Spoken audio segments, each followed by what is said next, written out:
Mas agora a gente vai seguir do capítulo 15 em diante, que a gente vai entender assim, olha, Abraão, ele está casado com a irmã dele, Sarai. Abrão e Sarai, eles eram irmãos, não filhos da mesma mãe, mas filhos do mesmo pai. Então eles eram meio irmãos.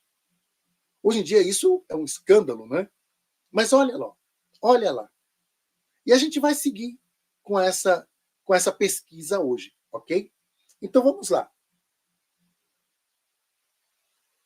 No Gênesis capítulo 15, Abraão faz sacrifício de animais de 3 anos e Deus faz a profecia da escravidão do Egito.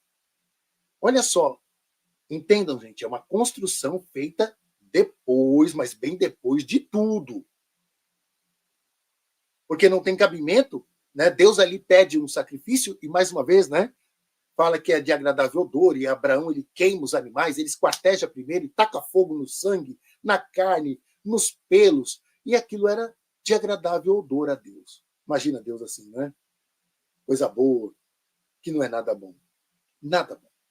Sabe? E ali Deus já faz uma narrativa, olha, os seus descendentes vão possuir essa terra, terra de Canaã, vão dominar tudo aqui, mas eles serão depois levados como cativos para o outro povo, lá ficará 400 anos, depois vai voltar para cá e vai herdar essa terra. Gente, tem cabimento? Mas por que um trabalho tão grande desse? Né? Então você vê, assim, não é uma narrativa de Deus, é uma narrativa ali dos que estão dominando, dos que estão controlando. Não é uma narrativa de Deus. Tudo foi feito, foi escrito bem depois. Né? Abraão, na sua morte, irá se juntar aos seus antepassados. É interessante, gente, que nessa narrativa, Deus ele vai até a morte. Olha, Abraão, e depois de tudo, você vai e você vai se unir aos seus antepassados. Na construção do livro de Gênesis, eu até já fiz outras lives falando sobre isso, não tem bem uma ideia do pós-morte, sabe? O que acontece depois da morte? Salvo alguns textos assim, meio isolados. E tem algumas traduções bíblicas que nem dão um apoio assim linguístico para isso. Sabe? Então tem alguns professores que dizem que o Pentateuco, os 5 primeiros livros da Bíblia, não tem nenhuma ideia do pós-morte, nenhuma construção do pós-morte. Isso foi se estruturando depois. E tem outros que, por causa de textos assim, fala que se já tinha uma ideia do Sheol, ou seio de Abraão, que depois foi sendo chamado assim.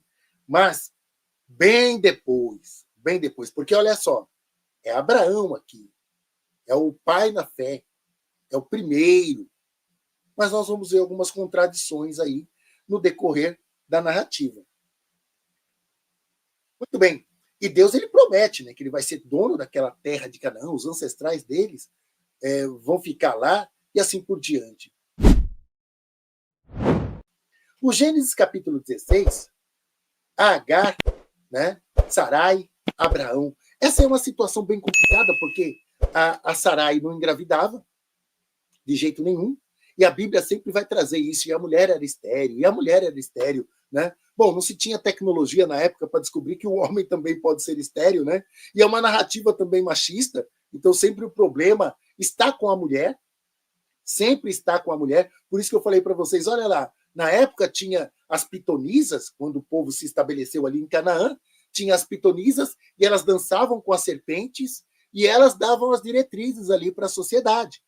Pronto, começa a narrativa que a mulher e a serpente é algo pecaminoso. A mulher e a serpente não prestam. A mulher e a serpente estão aliadas. Né? E depois a mulher e a serpente brigam. E vai ter uma briga eterna. Então, as duas não prestam na narrativa. Fiquem atentos a essas profetisas que estão por aí. Essa é a preocupação. E essa narrativa de que sempre a mulher é estéril, vocês vão ver muito, né? Tanto no Antigo como no Novo Testamento, sabe? Muito bem. E essa questão de Abraão ter dificuldade ali de ter filhos ali com a sua esposa Era um costume da época a esposa da escrava. Agar era uma escrava de Abraão e escrava de Sara, era uma egípcia, e Sara entregou Agar para que ela pudesse ter um filho com Abraão, porque eles já eram velhos, não tinham filhos. E aí Abraão tem relações com Agar e nasce Ismael. Lembrando, gente, que o Ismael, depois ele foi realmente entendido como pai dos povos árabes. Tá bom? Então, todo o povo árabe, eles são descendentes de Ismael. E depois que Agar fica grávida, ela começa então a provocar a Sara. E Sara começa a maltratar demais Agar. Maltrata muito. E Agar foge. E aí Deus aparece para Agar. É interessante como que Deus aparece, né, nessas narrativas. E como muitas das vezes o anjo de Deus, ou Deus também, é uma coisa muito confusa. Você não sabe se é um anjo que mandou ou se é o próprio Deus ali presente. Nós vamos ver isso um pouquinho mais para frente, quando Jacó ele luta com um anjo, que você não sabe se ele luta com um anjo ou se ele luta com Deus, sabe? Então é interessante isso, vocês observarem, que sempre é muito confuso quando você está lendo, você entender se é um anjo ou se é o próprio Deus. Eu já quero deixar a pergunta aqui para vocês. Eu pedi para vocês lerem a Bíblia, né? Dar uma avançadinha aí nas leituras, nos estudos, para contribuir com a aula de hoje. Vocês leram? E se leram, quais foram as dúvidas? Quais foram os questionamentos? Quais foram as conclusões que vocês querem aqui partilhar? Vamos lá? Conto com a interação de vocês. Então, olhando para essa questão, né, Deus aparece para Agar e manda ela voltar, e ela volta.